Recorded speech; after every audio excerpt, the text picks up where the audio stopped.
نحمده ونصلي ونسلم على سيدنا ومولانا محمد النبي الكريم الأمين المكين الحنين الرؤوف الرحيم. أما بعد، أعوذ بالله من الشيطان الرجيم. بسم الله الرحمن الرحيم. وعلم آدم الأسماء. صدق الله مولانا العظيم. إن الله وملائكته يصلون على النبي يا أيها الذين آمنوا صلوا عليه وسلموا تسليما.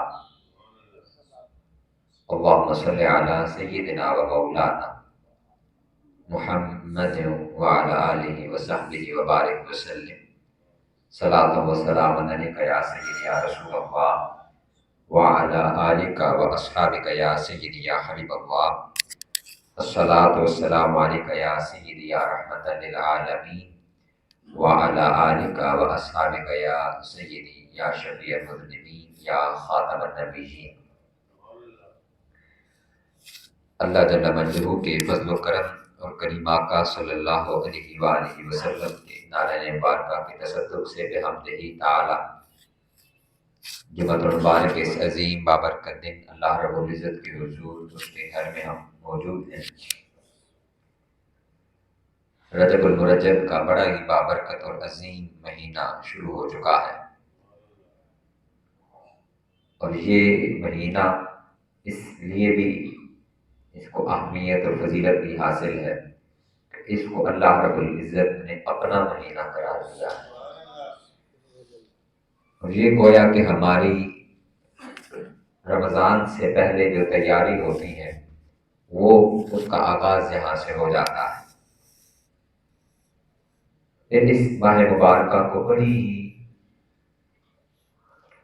نسبتیں حاصل ہیں ائمہ اہل بیت کے ساتھ، اولیاء کرام کے ساتھ، حضور مولا کائنات کے ساتھ، اور آقا علیہ الصلوۃ والسلام کی معراج مبارکہ کے ساتھ.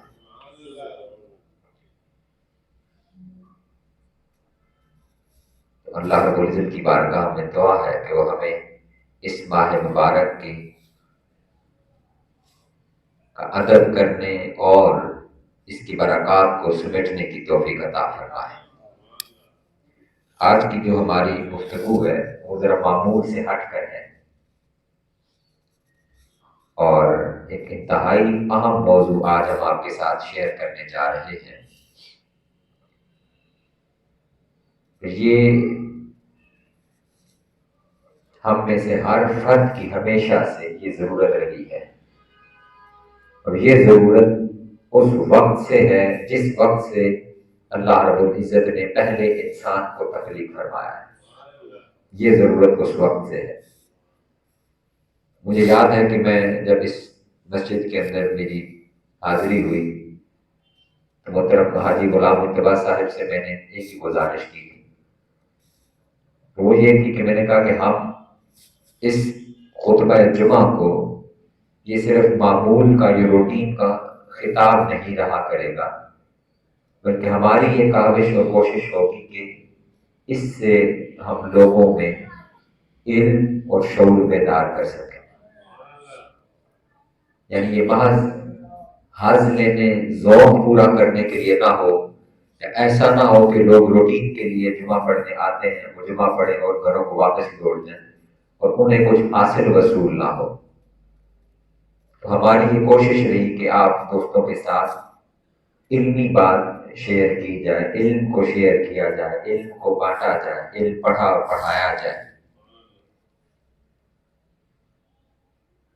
اور پھر ہمارا تعلق بھی کیونکہ تحریک منہاج القرآن کے ساتھ ہے، تو ہمیں یہی سبق پڑھایا گیا، یہی سبق بتایا گیا کہ ہم نے علم کے طریق پر ہی چلنا ہے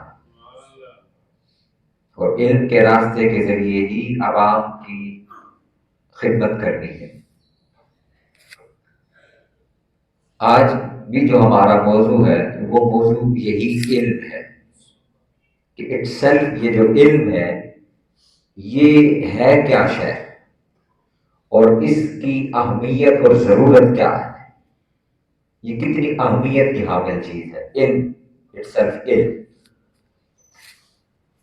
دیکھیے معاشرے کے اندر ہمیں بہت سارے مسائل نظر آتے ہوں گے، بہت سے ایشوز ہمارے سامنے ہوتے ہیں، اور ہم بعض اوقات آپس میں جب بیٹھتے ہیں ڈسکشنز کرتے ہیں، ایک دوسرے کے ساتھ بات چیت کرتے ہیں، گفت و شنید کرتے ہیں، تو ہم ان مسائل کا حل تلاش کرنے کی کوشش کرتے ہیں، ان کی وجوہات دیکھتے ہیں کہ ان مسائل کی وجوہات کیا کیا، اور پھر اپنے طریقوں اپنی ایک رائے پیش کرتے ہیں کہ ہماری دانست میں اس مسئلے کا حل یہ ہو سکتا ہے۔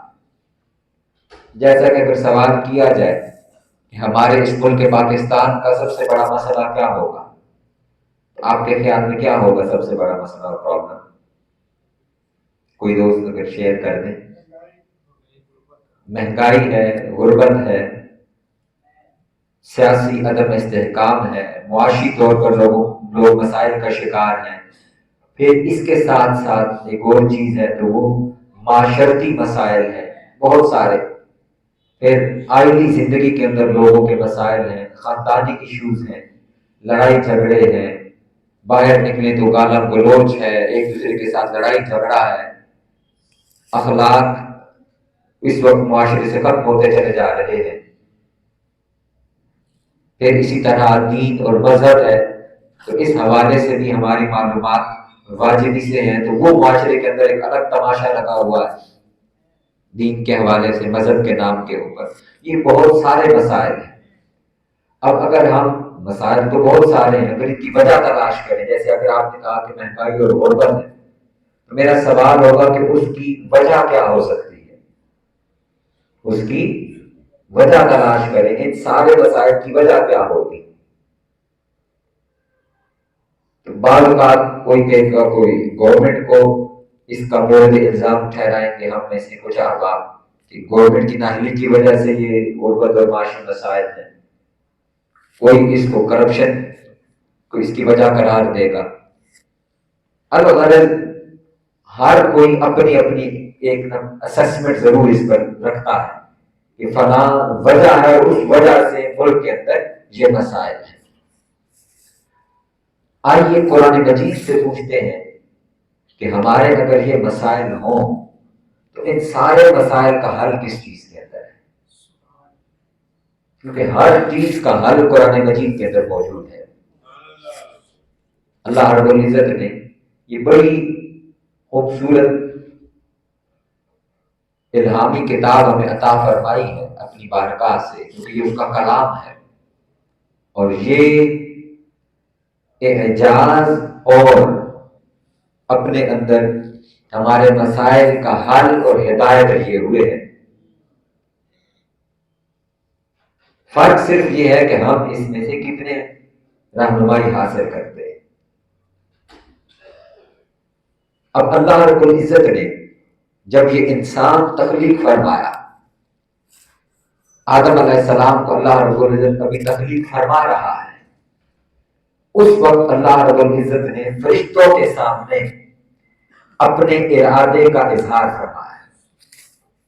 پہلا پارہ ہے قرآن مجید کا، فرمایا وَإِذْ قَالَ رَبُّكَ لِلْمَلَائِكَةِ إِنِّي جَاعِلٌ فِي الْأَرْضِ خَلِيفَةً۔ محبوب وہ وقت یاد کیجئے جب آپ کے رب نے فرشتوں سے فرمایا تھا کہ میں اس زمین پر اپنا نائب اور خلیفہ بنانے جا رہا ہوں۔ اب یہ اللہ رب العزت کے فرشتوں کی کنورسیشن ہے جس کو اللہ رب العزت نے قرآن مجید میں درج فرمایا ہمارے لیے، ہماری معلومات کے لیے، ہمارے علم کے لیے۔ تو فرشتوں نے آگے سے اعتراض کیا، انہوں نے کہا باری تعالیٰ یہ جو چیز تو بنا رہا ہے اور جس کو تو اپنا نائب بنانا چاہتا ہے، اس کے اندر دو خرابیاں پائی جاتی ہیں۔ کتنی خرابیاں پائی جاتی ہیں؟ دو خرابیاں پائی جاتی ہیں۔ فرمایا وَيُفْسِدُ یہ فساد پھیلائے گا، وَيَسْفِكُ الدِّمَاءَ اور یہ خون بہائے گا۔ یہ خود ریزی کرے گا۔ فساد کیا ہے؟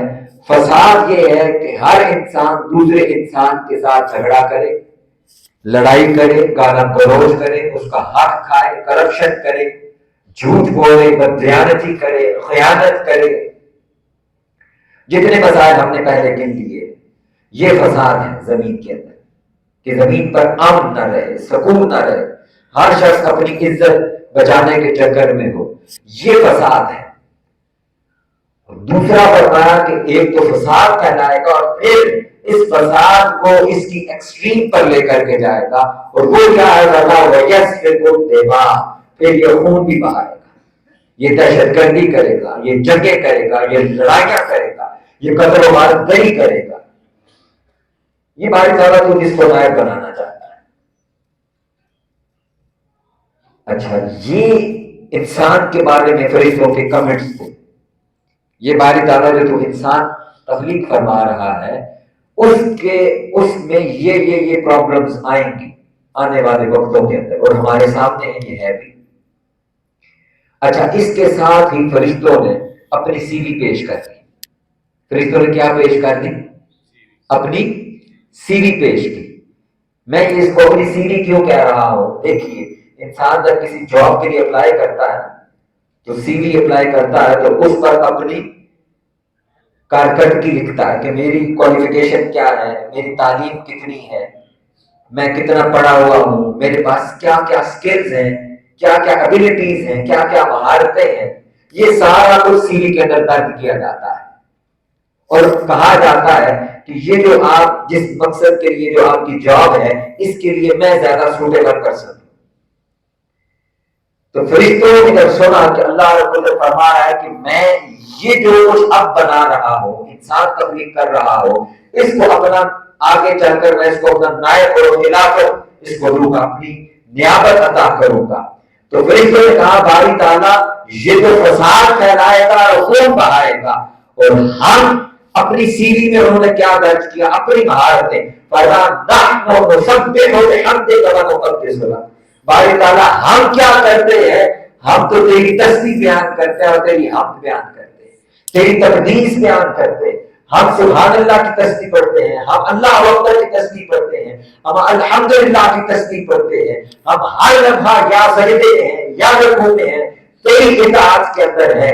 تو باری تعالیٰ اب انہوں نے یہ جملے نہیں کہے، قرآن چیز کی گواہی دیتا ہے کہ انہوں نے ایسی بات تو نہیں کہی کہ ہمیں نائب بنا، لیکن ان کی کنورسیشن سے ایسے لگتا ہے کہ وہ جس کو تو نائب بنانا چاہتا ہے وہ تو خود ریزی کرے گا، لیکن ہمارے اندر خاصیت یہ ہے کہ ہم ہر لمحہ تیری عبادت اور تیری اطاعت کرنے والے ہیں۔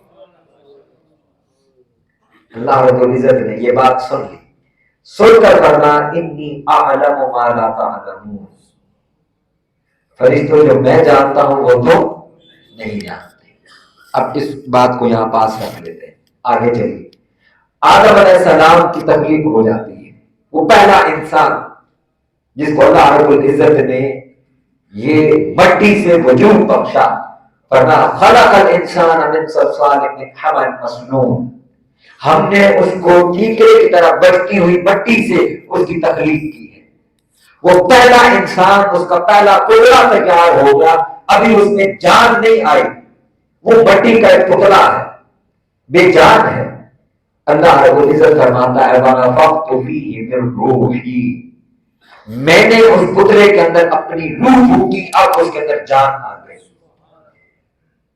اب آگے چلیے، جب اس میں جان آ گئی تو میرا آپ سے ایک سوال ہے کہ آدم علیہ السلام کو اللہ رب العزت نے سب سے پہلے کیا آرڈر دیا تھا یا کیا حکم عطا فرمایا تھا؟ جی، گندم نہیں کھانی، وہ بات کی بات ہے۔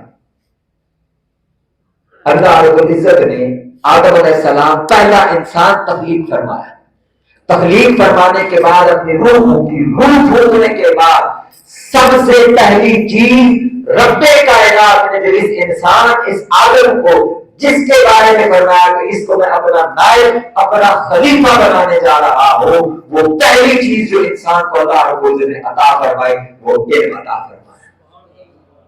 فرمایا وعلم آدم الاسماء، ہم نے آدم کو علم عطا کیا، ناموں کا علم سکھایا اس کو۔ سب سے پہلی چیز، نہ کسی عبادت کا حکم، نہ کسی سجدے کا حکم، نہ کسی رکوع کا حکم، کچھ بھی نہیں۔ جیسے ہی وہ وجود ان کے اندر جان آئی، جان آنے کے بعد اللہ رب العزت نے آدم کو علم سکھایا۔ یہ ہے علم کی اہمیت، کہ علم اتنی ضروری چیز ہے انسان کے لیے۔ میرا آپ سے سوال ہے کہ اگر علم سے کوئی بہتر چیز ہوتی، یہ عبادت اگر بہتر ہوتی، تو اللہ رب العزت عبادت نہ عطا فرماتا، فرماتا کہ آدم سب سے پہلے میرے سامنے سجدہ کرو۔ لیکن اللہ رب العزت نے سب سے پہلی چیز کیا عطا فرمائی؟ اونچا بولی، کیا عطا فرمایا؟ علم عطا فرمایا۔ یہ علم انسان کے لیے اتنا ضروری ہے کہ پہلا سانس بھی انسان نے علم کے بغیر نہیں لیا۔ پہلا سانس بھی آپ تصور کریں، یہ جو میں نے آپ کو کہا نا کہ ہمیں جتنے مسائل نظر آتے ہیں معاشرے کے اندر، ان کی سب سے بڑی بنیادی وجہ وہ جہالت ہے۔ ان کی وجہ کیا ہے؟ جہالت۔ اور ان کا حل کیا ہے؟ علم حاصل کرنا۔ علم سے مراد صرف ڈگریاں حاصل کرنا نہیں ہے، علم سے مراد وہ شعور حاصل کرنا ہے جو انسان میں تبدیلی پیدا کرتا ہے۔ میں آگے چل کے جب مثالیں عرض کروں گا یہ چیز ہمیں مزید کلیئر ہو جائے گی۔ اب دیکھیے، وہ فرشتوں نے کہا تھا کہ یہ فساد والا ہے اور یہ خون بہائے گا۔ اللہ رب العزت نے فرمایا کہ ہم نے چند چیزیں فرشتوں کے سامنے رکھ دی اور کہا ان کے نام بتاؤ۔ فرشتوں سے کہا ان کے نام بتاؤ۔ انہوں نے آگے سے پتہ ہے کیا جواب دی؟ انہوں نے کہا باری تعالیٰ ہم نے تو سیدھے میں لکھا تھا نحن نسبح بحمدک ونقدس لک، ہم تسبیح والے ہیں۔ ہم کون سے لوگ ہیں؟ ہم تسبیح اور عبادت کرنے والے ہیں۔ لا علم لنا الا ما علمتنا، باری تعالیٰ ہمیں تو کوئی علم ہی نہیں ہے، ہمیں تو کوئی علم ہے ہی نہیں۔ ہم کون سے ہیں؟ تسبیح اور ذکر اور عبادت والے ہیں۔ اب آدم علیہ السلام کو حکم دیا کرنا، آدم آپ ان چیزوں کے نام بتائیں۔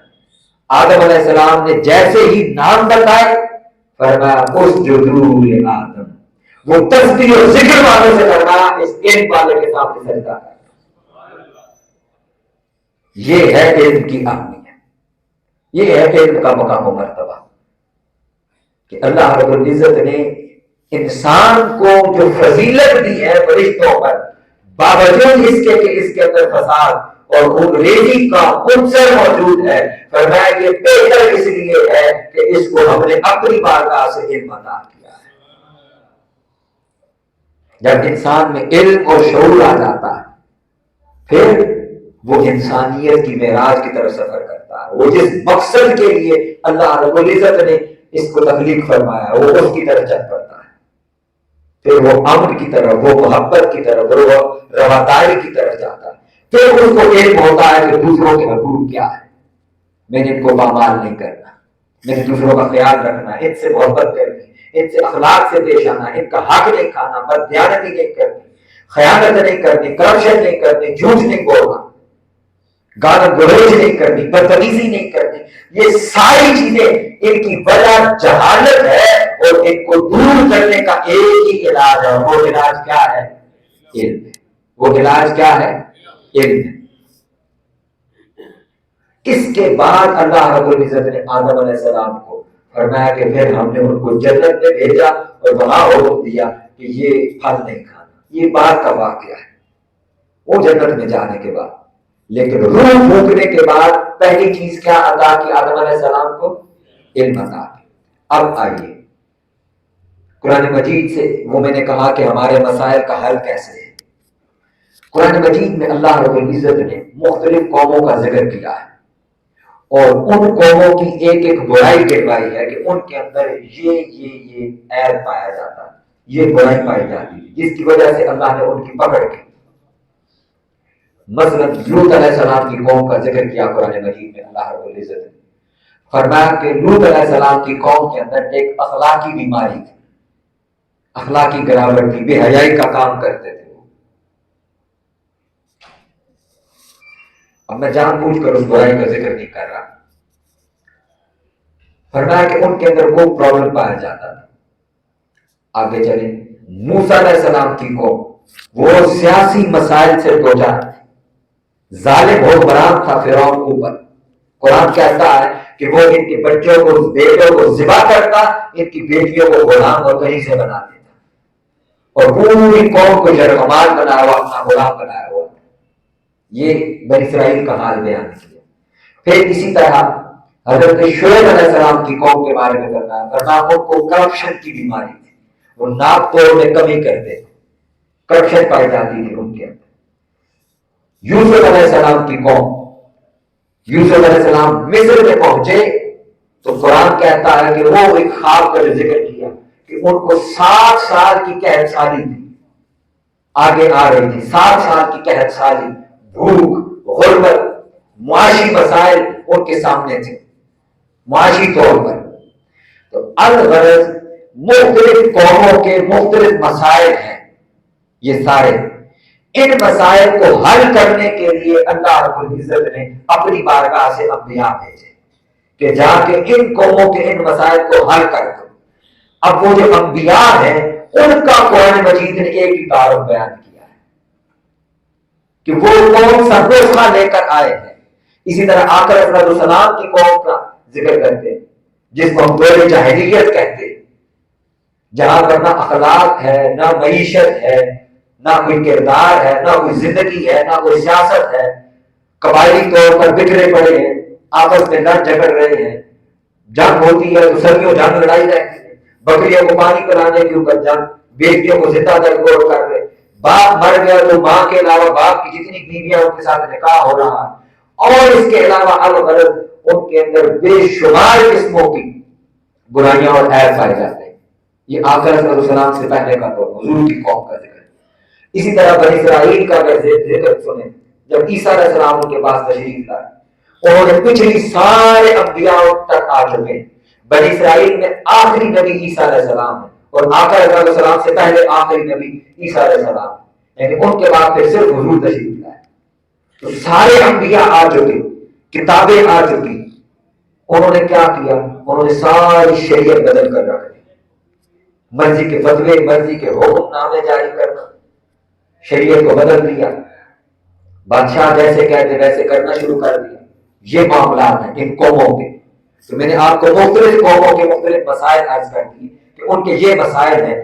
ان مسائل کو حل کرنے کے لیے جب اللہ رب العزت نے انبیاء بھیجے، ان انبیاء کا ایک تعارف قرآن نے بیان کیا کہ ہم نے ان مسائل کا ایک ہی حل ہر نبی کو دے کر کے بھیجا کہ جاؤ اس قوم کا یہ مسئلہ حل کر دو، اس قوم کا یہ مسئلہ، اس قوم کا یہ مسئلہ حل کر دو۔ اور وہ علاج کیا کہتا ہے قرآن، سنیے گا۔ میں نے لوط علیہ السلام سے ذکر شروع کیا تھا، قرآن کہتا ہے وَلُوطًا آتَيْنَاهُ حُكْمًا وَعِلْمًا، لوط کو ہم نے اپنی بارگاہ سے علم اور حکمت عطا کی کہ وہ جو اخلاقی بیماری ہے اس کا علاج کس کے ذریعے ہوگا؟ بولیے اونچا بولیے، کس کے ذریعے ہے؟ علم کے ذریعے۔ موسیٰ علیہ السلام کے بارے میں قرآن نے کہا وَلَمَّا بَلَغَ أَشُدَّهُ وَاسْتَوَىٰ آتَيْنَاهُ حُكْمًا وَعِلْمًا، جب وہ جوان ہو گئے تو ہم نے ان کو علم اور حکمت عطا کی کہ جا کے بنی اسرائیل کے کو فرعون کی بات، فرعون سے ان کو پناہ دو، فرعون سے ان کو نجات دو، فرعون سے ان کو چھٹکارا دلاؤ، کس کے ذریعے؟ علم کے ذریعے۔ یوسف علیہ السلام قوم 60 سالہ قحط سالی کی طرف جا رہی ہے، معاشی طور پر مسائل دوچار ہے، قرآن کہتا ہے وَلَمَّا بَلَغَ أَشُدَّهُ آتَيْنَاهُ حُكْمًا وَعِلْمًا، ہم نے یوسف کو بھی علم اور حکمت عطا کی۔ پھر داؤد علیہ السلام، سلیمان علیہ السلام، دونوں باپ بیٹا بادشاہ ہیں۔ سلیمان علیہ السلام کو تو قرآن نے فرمایا کہ ہم نے ان کو ساری زمین کی بادشاہت دی، پانی کے اوپر، ہواؤں کے اوپر، جنوں کے اوپر، انسانوں کے اوپر، جانوروں کے اوپر، چیونٹیوں کے اوپر، ہر شے پر حکمرانی ہے۔ لیکن قرآن کہتا ہے وہ حکمرانی جو ہم نے دی سلیمان علیہ السلام کو، تو ہم نے سلیمان کو کس وجہ سے حکمرانی دی؟ فرمایا فَفَهَّمْنَاهَا سُلَيْمَانَ وَكُلًّا آتَيْنَاهُ حُكْمًا وَعِلْمًا، ہم نے سلیمان کو بھی جو حکمرانی عطا کی تو اس کو بھی ہم نے علم اور حکمت عطا کیا۔ پھر حضرت عیسیٰ علیہ السلام کے بارے میں قرآن کہتا ہے وَيُعَلِّمُهُمُ الْكِتَابَ وَالْحِکْمَةَ وَالتَّوْرَاةَ وَالْإِنجِیلَ، وہ علم سکھانے کے لیے آئے، کتاب کا، تورات کا، انجیل کا، تاکہ اپنی قوم کی حالت کو بدل سکے۔ اور آقا علیہ الصلوۃ والسلام کا ذکر پورے قرآن میں حضور کا تعارف جہاں جہاں بھی ہوا، اللہ رب العزت نے فرمایا سب سے پہلے حضرت ابراہیم علیہ السلام کی دعا ربنا وابعث فیہم رسولا یتلو علیہم آیاتک ویعلمہم الکتاب والحکمہ۔ بھائی تعالیٰ وہ نبی دے جو کتاب کی آیتیں تلاوت بھی کرے، اس کی تعلیم بھی دے۔ آگے چل کے دوسرے پارے میں دیکھ رہا ہے کہ ہم نے تمہیں وہ نبی بھیجا وَيُعَلِّمُهُمُ الْكِتَابَ وَالْحِکْمَةَ، جو تمہیں علم اور حکمت کی میڈیسن کے ذریعے تمہارا علاج کرتا ہے۔ پورے قرآن میں حضور کی بعثت کا جہاں جہاں تذکرہ ہے، ایک ہی لفظ ہے قرآن کے کہ محبوب ان کا علاج صرف اور صرف ایک میڈیسن کے ذریعے ہے، اور اس میڈیسن کا نام کیا ہے؟ علم۔ اس میڈیسن کا نام کیا ہے؟ علم۔ آئیے آپ کو ایک اور عجیب مثال قرآن مجید سے عرض کرتا ہوں۔ قرآن مجید کو دیکھیں، دوسرا پارہ ہے، دوسرے پارے کا اختتام ہے، جہاں 15 رکوع مکمل ہوتے ہیں، اس کے بعد جب آخری 16واں رکوع شروع ہوتا ہے، یہاں پہ ایک واقعہ نقل کیا قرآن مجید نے، اور وہ واقعہ یہ ہے، فرمایا کہ موسیٰ علیہ السلام کے بعد بنی اسرائیل میں ایک نبی تھے، اور ان کی قوم ان کے پاس آئی اور وہ اپنا مسئلہ لے کر کے آئی کہ ہمارے سامنے کوئی جنگجو قوم ہے، ہم ان سے جنگ نہیں جیت سکتے۔ اور فرمایا جو ان کا لیڈر ہے وہ بڑا جنگجو ہے، اس کا نام ہے جالوت۔ اس کا نام کیا ہے؟ جالوت۔ ہم جالوت سے لڑائی نہیں کر سکتے۔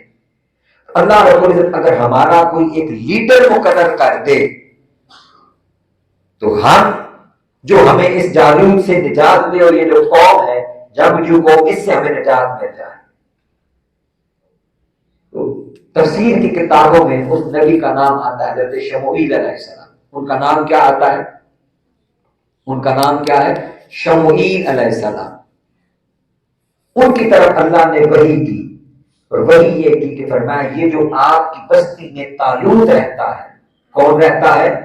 طالوت۔ فرمایا اس طالوت کو ہم نے بادشاہ بنایا۔ طالوت کو ہم نے کیا بنایا؟ بادشاہ بنایا۔ اس کو ہم نے ان لوگوں کا حکمران بنا دیا۔ اب تفسیر میں آتا ہے کہ طالوت بیسیکلی وہ چمڑے کا کام کرتے تھے۔ کیا کام کرتے تھے؟ چمڑے کا کام کرتے تھے۔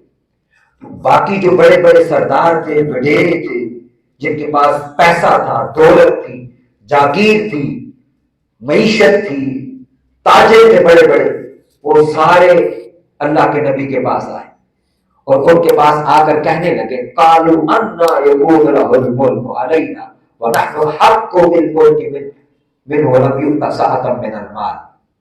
وہ کہتے ہیں ہم اس طالوت سے زیادہ حقدار ہیں حکمرانی کے، اس وجہ سے کہ اللہ نے ہمیں اس سے زیادہ مال عطا کیا ہے۔ ہمیں کیا دیا ہے؟ زیادہ مال عطا کیا۔ طالوت تو بڑا سا آدمی ہے، اس کے پاس کیا ہے جو اس کو حکمران بنا دیا۔ ہمیں ایم این اے ہونا چاہیے، ہمیں ایم پی اے ہونا چاہیے، ہمیں پرائم منسٹر سی ایم ہونا چاہیے۔ آپ نے کس کو ہمارے سر پر بٹھا دیا ہے؟ اس کا تو بیک گراؤنڈ ہی کوئی نہیں ہے۔ قرآن سنیے، قرآن کیا کہتا ہے؟ ان اللہ اصطفیٰ علیکم وزادہ بسطۃ فی العلم والجسم۔ اللہ نے اس کا چناؤ اس وجہ سے کیا ہے کہ طالوت کو اللہ نے تم سے علم زیادہ دیا ہے۔ اس کی وجہ فضیلت ایک ہی ہے، اور وہ کیا ہے کہ ہم نے اس کو علم زیادہ عطا کیا ہے۔ اس کو کیا دیا ہے؟ زیادہ علم زیادہ دیا۔ پھر آگے قرآن کہتا ہے کہ اس نے جالوت کے مقابلے میں قوم کے ساتھ مل کر جنگ کی، داؤد علیہ السلام اس میں شامل ہوئے، اور اللہ رب العزت نے ان کو نجات عطا کی۔ تو ظلم سے اگر جنگ کرنی ہو، ظلم سے نجات حاصل کرنی ہو، تو اس کا بھی طریقہ کار کیا ہے؟ علم ہے۔ اس کا طریقہ بھی کیا ہے؟ علم ہے۔ یہ ہے دوستان مکرم علم کی ضرورت اور اہمیت، کہ علم ہمارے لیے اتنی زیادہ اہمیت رکھتا ہے۔ کہ ہمارے سارے مسائل کا حل اس علم کے راز میں پوشیدہ ہے۔ آقا علیہ الصلوۃ والسلام دیکھیے، اللہ رب العزت نے سب سے پہلے کس کو تخلیق فرمایا؟ انسانوں میں آدم علیہ السلام کو، لیکن اگر ساری کائنات کی بات کریں تو سب سے پہلے کس چیز کو تخلیق فرمایا؟ اپنے محبوب کو فرمایا اول ما خلق اللہ نوری، اللہ نے سب سے پہلی چیز جس کو تخلیق فرمایا وہ میرا نور تھا۔ فرمایا پھر اللہ نے جہاں چاہا یہ نور اللہ کے انوار و تجلیات میں سیر کرتا رہا۔ پھر طویل حدیث ہے آگے کہ اس سے پھر حصے کرتے کرتے یہ ساری کائنات تخلیق ہوئی۔ اب آپ تصور کیجیے، سنیے گا یہ بات میں جس طرف لے کر جا رہا ہوں۔ جب وقت بھی نہیں تھا، آقا علیہ السلام کی تخلیق اس وقت ہوئی۔ کہاں آدم اور فرشتوں اور زمین اور کائنات، ہر شے سے پہلے آقا علیہ السلام کا نور بنا، اور حضور کے لیے پھر آگے ساری کائنات بنائی۔ آقا علیہ السلام کے لیے ساری کائنات بنائی، کائنات بن گئی، سٹیج سج گیا، مخلوقات آباد ہو گئی، آدم علیہ السلام کے ذریعے انسان آباد ہو گئے، 1,24,000 سارے انبیاء کو اللہ نے بھیج دیا۔ اب باری تھی کہ اللہ رب العزت نے اپنے محبوب کو اس دنیا میں مبعوث فرمایا۔ آقا علیہ السلام کی ولادت بھی ہو گئی، اور آقا علیہ السلام نے 40 سال اس دنیا کے اندر بسر فرما دیے ظاہری طور پر۔ اب وہ لمحہ ہے جب اللہ رب العزت پہلی مرتبہ اپنے محبوب سے باضابطہ کلام کرنے لگا۔ کہاں اپنے محبوب کو تخلیق کیا تھا جس کا وقت بھی تصور نہیں کر سکتا۔ اب وہ لمحہ ہے کہ اللہ رب العزت نے اپنے محبوب سے کلام کرنا، تو ساری کائنات منتظر ہے کہ یہ رب جس نے اس محبوب کے لیے ساری کائنات بنائی ہے تو کس جملے، کس کلمہ کے ساتھ اپنے محبوب سے بات کرے گا۔ تو ساری کائنات دم بہت دیکھ رہی ہے، منتظر ہے۔ یہ اب محبوب اور محب کا کلام ہونے لگا ہے، محب اپنے محبوب کی طرف میسج بھیجنے لگا، لیٹر بھیجنے لگا ہے۔ تو وہ لیٹر جو بھیجے گا تو وہ کیا کلام کرے گا؟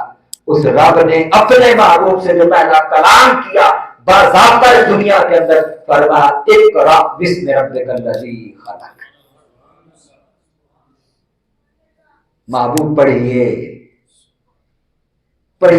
کہ اپنے رب کے نام کے ساتھ پہلا جملہ، پہلا لفظ تھی اقرأ، پڑھیے، علم، اور آگے جو جملہ ارشاد کرنا وہ بھی علم ہی ہے۔ میں باری تعالیٰ کیسے پڑھوں؟ اپنے رب کے نام کے ساتھ۔ باری تعالیٰ رب کون ہے؟ فرمایا وہ جس نے تخلیق فرمایا، وہ خالق ہے۔ تو اللہ کے خالق ہونے کا پتہ کس بات سے ہمیں پتا چلا؟ علم سے۔ کس کے ذریعے پتا چلا؟ علم سے۔ آگے چلیے، یہ 5 آیات نازل ہوئی، 5 آیات، اور دیکھیے پہلی 5 آیات ہیں اور ان میں صرف اور صرف علم کی بات ہے۔ خلق الانسان من علق، جس نے انسان کو ماں کے پیٹ میں جونک کی طرح لٹکے ہوئے مادے سے پیدا کیا۔ ماڈرن آج کے دور کے اندر جس کو ایمبریولوجی کہتے ہیں، بایولوجی پڑھتے ہیں نا بچے، سائنس پڑھتے ہیں، تو سائنس کے آگے ایک سبجیکٹ ہے بایولوجی، جس کے اندر انسان اور جانور اور ان ساری چیزوں کے بارے میں پڑھتے ہیں۔ اس کے آگے ایک سبجیکٹ ہے جس کو ایمبریولوجی کہتے ہیں، جو ہمیں بتاتا ہے کہ یہ انسان کیسے بنتا ہے، اس کی ڈیولپمنٹ سٹیجز کیسے ہیں، یہ ماں کے پیٹ میں کیسے ایک شکل والا انسان بنتا ہے۔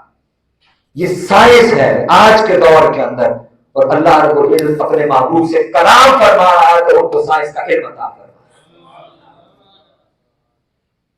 اقرأ وربک الاکرم، محبوب پڑھیے، کیونکہ پڑھنے والوں پر آپ کا رب بے انتہا کریم ہے، سب سے زیادہ کرم فرمانے والا۔ اکرم اس میں تفضیل کا صیغہ۔ آگے دیکھیں، میں نے کہا نا ساری علم کی بات، پہلی وحی ہے، محبوب سے پہلا باضابطہ کلام ہے۔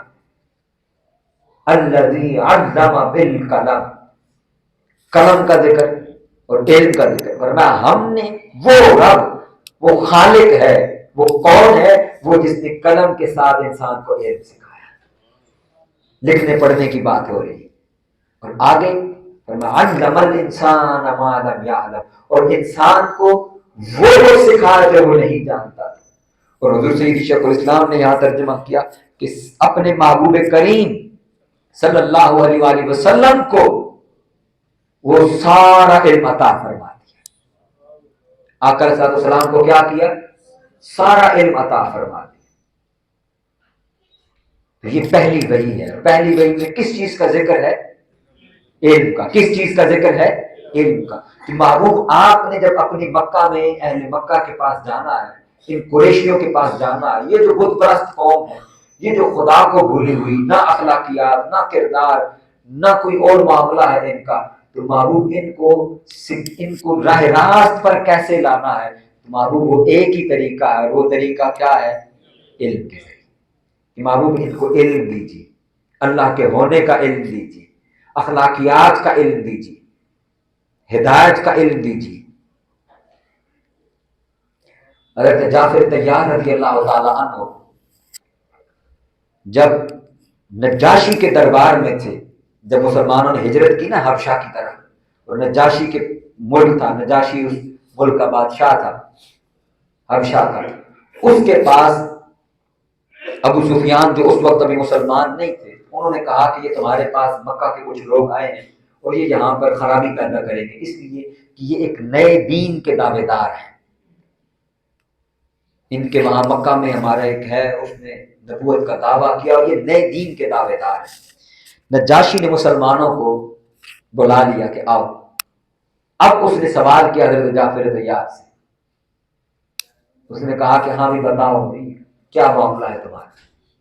اس نے کہا ایسے اللہ نے اپنی بارگاہ سے ہمارے پاس اپنا محبوب آخری نبی مبعوث فرمایا صلی اللہ علیہ وسلم۔ تو نجاشی نے پوچھا، اب نجاشی اہل کتاب میں سے تھا، کرسچین تھا، عیسائی تھا، وہ اہل کتاب میں سے تھا۔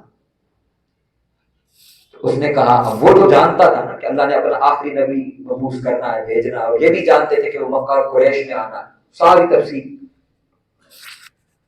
تو اس نے کہا اچھا بتاؤ ان کی تعلیم کیا ہے؟ ان کی تعلیم کیا ہے؟ تو حضرت جعفر طیار رضی اللہ تعالی عنہ نے فرمایا ہم بتوں کی پوجا کرتے تھے تو انہوں نے ہمیں اللہ کے ہونے کی تعلیم دی۔ تو اللہ کا ہونا بھی کس سے پتا چلا؟ اونچی آواز میں کس سے پتا چلا؟ علم سے۔ آگے سنیے، فرمایا اس کے بعد ہم آپس میں لڑائی جھگڑا کرتے تھے، ہمارا اخلاق اچھا نہیں تھا، جھوٹ عام تھا، بددیانتی عام تھی، خیانت عام تھی، یہ ساری چیزیں ہم میں موجود تھی۔ وہ آئے، انہوں نے تعلیم کے ذریعے یہ ساری برائیاں ہم سے ختم کر دی، ہمیں سچ بولنے پر لگایا، ہمیں حیا سکھائی، ہمیں اخلاقیات سکھایا، ہمیں کردار سکھایا، ہمیں سچ بولنا سکھایا۔ یہ ساری چیزیں آقا علیہ الصلوۃ والسلام نے ان کو تعلیم دی۔ تو علم کے ذریعے آقا علیہ الصلوۃ والسلام نے یہ صحابہ کرام کی ایک جماعت تیار کی، جس کو آج کے دور میں مغربی مفکرین بھی کہتے ہیں کہ انسانیت اگر کسی دور میں اپنے کمال پر تھی تو وہ دور تھا محمد رسول اللہ کا دور صلی اللہ علیہ وسلم۔ تو دوستان مکرم، یہ جو بات میں نے آپ کے سامنے ساری شیئر کی ہے، اب اس کو میں آپ کے سامنے کنکلوڈ کر رہا ہوں۔ اب بتائیے کہ کیا ہمیں اس علم کی تعلیم کی ضرورت ہے یا نہیں ہے؟ دیکھیے، تعلیم ہمارے ہاں عمومی طور پر ہم جو اسکولز میں جاتے ہیں نا، بچے جاتے ہیں اسکولز میں، کالجز میں، یونیورسٹیز میں، تو ہم سمجھتے ہیں کہ یہ تعلیم ہے۔ یہ کیا ہے؟ تعلیم ہے۔ وہ بچے ڈگری ضرور لے رہے ہیں، لیکن میں اقبال کی زبانی اس کا جواب دے رہا ہوں۔ علامہ اقبال فرماتے ہیں رحمت اللہ علیہ، اٹھا میں مدرسہ و خانقاہ سے غمناک، نہ زندگی نہ محبت نہ معرفت نہ نگاہ، شکایت ہے مجھے یا رب خدا بندان مکتب سے، سبق شاہین بچوں کو دے رہے ہیں خاک بازی کا۔ خاک بازی یعنی اللہ فرماتا ہے کہ میں نے یہ اپنا نائب بنایا ہے، اور یہ یہاں پر آ کر خاک بازی کہ ہم نے پیسے کیسے کمانے، اس چکر میں پڑے ہوئے، زیادہ مال کیسے کمانا، اچھی جاب کیسے کرنی، اچھی نوکری کیسے کرنی، یہ ہے، اس کو اقبال خاک بازی کہتے ہیں، مٹی اڑانا، یہ اس چکر میں پڑے ہوئے ہیں۔ تو اس کا مطلب ہے کہ ایک علم اور ایسا ضرور ہے جو ہمیں سب کو جس کی ضرورت ہے، ہم سب کو جس کی ضرورت ہے، اس علم کے لیے آپ کے سامنے میں ایک تحفہ شیئر کر رہا کہ تحریک منہاج القرآن نے ہمیں بڑا خوبصورت تحفہ دیا ہے، اور وہ ہے مراکز علم کا تحفہ۔ وہ کیا ہے؟ مراکز علم کا تحفہ۔ مرکز علم یا مراکز علم کا کانسیپٹ یہ ہے کہ ہم میں سے ہر فرد اپنے گھر کو مرکز علم بنا لے، اپنے گھر کو کیا بنا لے؟ مرکز علم، یعنی وہاں سیکھنے سکھانے کا عمل شروع کر دے، اپنی فیملی کے ساتھ، اپنے بیوی بچوں کے ساتھ، ان کے ساتھ بیٹھ کر وہ علم سیکھے، وہ اپنے بچے اسکول جائیں، اپنی تعلیم وہاں پر جو ہے ڈگریز کی وہ مکمل کریں، ہم اپنی جاب، مزدوری، محنت، دکان پر جانا، اپنا یہ سارا سلسلہ جاری رکھیں۔ ہم نے کیا کرنا ہے؟ ہفتے میں صرف 1 گھنٹہ اس کام کے لیے مختص کرنا ہے۔ کتنی دیر؟ کتنے دنوں بعد؟ پورے ہفتے بعد کتنی دیر کرنی ہے؟ 1 گھنٹہ۔ بتائیے مشکل کام؟ مشکل کام ہے؟ اب آئیے چلتے ہیں آگے، اس میں کیا پڑھنا ہے وہ بھی نصاب بنایا ہوا ہے۔ اس 1 گھنٹے میں ہم نے کیا پڑھنا ہے، یہ کتاب ہے آپ کے سامنے، مرکز علم کا نصاب۔ اس میں ہم 8 مختلف سبجیکٹس پڑھتے ہیں: تجوید، قرآن مجید کو درست پڑھنا، ترجمہ و تفسیر قرآن مجید کا، آقا علیہ الصلوۃ والسلام کی سیرت مبارکہ، وہ جو میں نے بھی حضرت جعفر طیار کی مثال آپ کے سامنے شیئر کی کہ ہم آقا علیہ الصلوۃ والسلام کی بارگاہ سے دیکھیں کہ حضور کی زندگی کیسی تھی۔ سب سے پہلے ہم اس میں سیکھیں گے کہ حضور دکھتے کیسے تھے، پھر ہم اس میں سیکھیں گے کہ آقا علیہ الصلوۃ والسلام اپنے گھر میں بیوی بچوں کے ساتھ کیسے پیش آتے، ان کے ساتھ کیا سلوک کرتے۔ جب وہ دیکھیں گے تو ہم نے کیا کرنا ہے؟ اس کو اپنے اندر ڈھالنا ہے۔ یہ ہے آقا علیہ الصلوۃ والسلام کی تعلیم کہ ہم نے غصہ نہیں کرنا، گالاں گلوچ نہیں دینا۔ حضور نے کبھی کسی کو غصہ نہیں کیا، حضور نے کبھی کسی کے ساتھ لڑائی جھگڑا نہیں کیا۔ پھر اسی طرح اس کے اندر ایک سبجیکٹ ہے آداب زندگی، جو ہمیں بتاتا ہے کہ ہم نے معاشرے میں دوسرے لوگوں کے ساتھ کیسے پیش آنا ہے۔ تو یہ گھر بیٹھے ہوئے اپنے گھر کے اندر اپنے بیوی بچوں کے ساتھ اس سلسلے کو ہم شروع کرتے ہیں تو ہم علم کے ایک سلسلے کے ساتھ جڑ جائیں گے۔ کس کے ساتھ جڑ جائیں گے؟ علم کے سلسلے کے ساتھ۔ تو بتائیے یہ خوبصورت کام ہے یا نہیں؟ وہ نبوی کام ہے جو اللہ رب العزت نے اپنے انبیاء کے ذریعے کیا، جو آقا علیہ الصلوۃ والسلام نے معاشرے کو بدلا، کس کے ذریعے؟ علم کے ذریعے۔ تو ہم یہ مصطفی معاشرہ بنانا چاہتے ہیں۔ مصطفی معاشرے کا معنی یہ ہے کہ مصطفیٰ کریم نے جو تعلیم دی ہے حضور کی تعلیم کے مطابق یہ معاشرہ ڈھل جائے، صلی اللہ علیہ وسلم۔ اب میں آپ کو اس میں سے ایک چھوٹی سی مثال عرض کر دیتا ہوں کہ اس میں ہم کیا پڑھنے والے ہیں۔ آقا علیہ الصلوۃ والسلام کی دیکھیے حضور کا حلیہ مبارک آپ سنیے گا، اور میں آپ کو اس میں ایک نئی جہت بتاؤں گا، آپ کے سامنے شیئر کروں گا۔ اس میں ہم پڑھیں گے آقا علیہ الصلوۃ والسلام کا حلیہ مبارک، حضور دکھتے کیسے تھے، بڑی محبت کے ساتھ اس کو سنیے گا۔ حضور صلی اللہ علیہ وآلہ وسلم کے دونوں شانوں کے درمیان قدر فاصلہ تھا۔ شانے کہتے ہیں کندھوں کو، دونوں شانوں کے درمیان کیا تھا؟ فاصلہ، یعنی چوڑے کندھے تھے حضور۔ آگے سینہ مبارک کشادہ، یعنی چوڑی چھاتی تھی اور ابھرا ہوا تھا، سینہ کشادہ اور ابھرا ہوا تھا۔ آپ صلی اللہ علیہ وآلہ وسلم مضبوط جسمانی ساخت کے حامل تھے۔ آپ کا سینہ مبارک اور شکم یعنی پیٹ مبارک یہ ہموار اور برابر تھا، یعنی حضور کا پیٹ مبارک نکلا ہوا نہیں تھا۔ آگے چلیں، آپ کا جسم مبارک مضبوط تھا اور کسی بھی حصے کا گوشت مبارک کہیں سے بھی ڈھیلا یا لٹکا ہوا نہیں تھا۔ اب آپ کو میں راز کی بات بتانے لگا۔ دیکھیے ہمارے نوجوان جاتے ہیں جم میں باڈی بنانے کے لیے، باڈی بلڈنگ کرنے کے لیے، انہیں اس بات کا نہیں پتا کہ وہ جو یہاں پہ چیسٹ بنا رہے ہیں اور یہاں پہ 6 ایبس بنا رہے ہیں، آقا علیہ الصلوۃ والسلام کا جسم اقدس ایسا ہی تھا، چوڑی چھاتی، ابھرا ہوا سینہ۔ پھر باڈی بلڈر کا جسم ڈھیلا ہوتا ہے کہ مضبوط ہوتا ہے؟ ہم نے ابھی کیا سیکھا؟ آقا علیہ الصلوۃ والسلام کا جسم کیسا تھا؟ مضبوط. پھر باڈی بلڈر کا پیٹ نکلا ہوا ہوتا ہے یا اس کا پیٹ برابر ہوتا ہے؟ یہ ہم نے اپنی نوجوان نسل کو انٹیگریٹ کرنا ہے، چینلائز کرنا ہے اپنے محبوب کے ساتھ کہ بھائی یہ جم جانا بہت اچھی بات ہے، جم جاؤ گے تو آقا علیہ الصلوۃ والسلام کی جیسی باڈی بنا کر آؤ کہ حضور ایسے لگتے تھے. اس کو آئیڈیالائز کروانا کہ وہ آقا علیہ الصلوۃ والسلام کو آئیڈیالائز کرے. آگے ایک اور چیز اس میں سے آخری چیز اور گفتگو کو پھر ہم ختم کرتے ہیں. بڑی خوبصورت چیز ہے. آپ دیکھیے آقا علیہ الصلوۃ والسلام تھے کیسے؟ فرمایا کہ حضور سب سے زیادہ سخی، شفیق، مہربان، نرم طبیعت، شجاع و بہادر اور حلیم الطبع تھے. آقا علیہ الصلوۃ والسلام کے اندر ڈاڈ نہیں تھی. کہیں پہ ایک لفظ سنا آپ نے کہ حضور غصے والے تھے، جلال والے تھے. ہمارے ہاں مشہور ہوتا ہے کہ جی فلاں پیر بڑے جلالی ہیں، فلاں مولوی صاحب بڑے جلالی ہیں. میرا آپ سے سوال ہے، یہ جلالیت انہوں نے کہاں سے لائی؟ یہ جلالیت انہوں نے کہاں سے لائی؟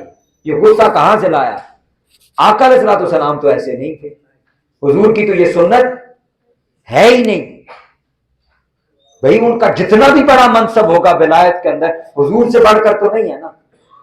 تو پھر آقا علیہ الصلوۃ والسلام کی تعلیم کیا ہے کہ حضور کیا تھے؟ سب سے زیادہ نرم تھے. سب سے زیادہ کیا تھے؟ نرم تھے. سنیے صحابہ کرام، یعنی ایک شیخ جو مرشد بیٹھتا ہے لوگوں کے اندر، وہ کیسے بیٹھا ہوا ہوتا ہے؟ کیا اس کے لوگوں کو اس سے ڈرنا چاہیے یا اس سے پیار کرنا چاہیے؟ سنیے گا. آقا علیہ الصلوۃ والسلام صحابہ فرماتے کہ جب ہم مجلس ہوتے، ہمارے درمیان بیٹھتے، تو ان کی سنگت اس وقت تک نہ چھوڑتے جب تک وہ لوگ خود نہ اٹھ جائیں. یعنی حضور اٹھ کے نہیں چلے جاتے تھے اس لیے کہ باقی لوگ بیٹھے ہوئے. پھر آگے آقا علیہ الصلوۃ والسلام کسی کا ہاتھ پکڑتے، اس وقت تک نہ چھوڑتے جب تک وہ اپنا ہاتھ خود نہ چھڑا لیتا تھا. اور آقا علیہ الصلوۃ والسلام کے چہرے پر ہمیشہ مسکراہٹ رہتی تھی. آپ دیکھیں ہمارے معاشرے سے مسکراہٹ ہی رخصت ہو گئی. مسکرائیں آپ سارے دوست، ذرا مسکرائیں. آپ مسکرائیں، میں آپ کو اگلی بات سنانے لگا. جو نہیں مسکرا رہے وہ اب بھی مسکرا لیں، میں جو بات اب سنانے لگا. آقا علیہ الصلوۃ والسلام خود ہمیشہ مسکراتے. سنیے، اور آقا علیہ الصلوۃ والسلام دوسروں کو متبسم، فرحاں اور شاداں دیکھنا پسند فرماتے، یعنی اپنے سامنے والوں کے چہرے پر حضور مسکراہٹ دیکھنا چاہتے. یہ مرکز علم جو ہم کرنے جا رہے ہیں کہ اپنے گھر کے اندر ایک نشست کریں اور اس میں اپنے بیوی بچوں کو بٹھا لیں، بہن بھائیوں کو بٹھا لیں، اپنے محلے کے دوست جن کے ساتھ ہماری گپ شپ اور سلام دعا، ان کو بٹھا لیں کہ یار یہ ایک ہفتے میں 1 گھنٹہ فلاں دن ہم رکھ لیتے ہیں، جو آپ کی مرضی کا آپ کو سہولت ہو. 1 دن رکھ لیں، اس کا 1 گھنٹہ جو بھی سہولت ہے وہ رکھ لیں. دوست یاروں کو اکٹھا کر لیں، ان میں سے جو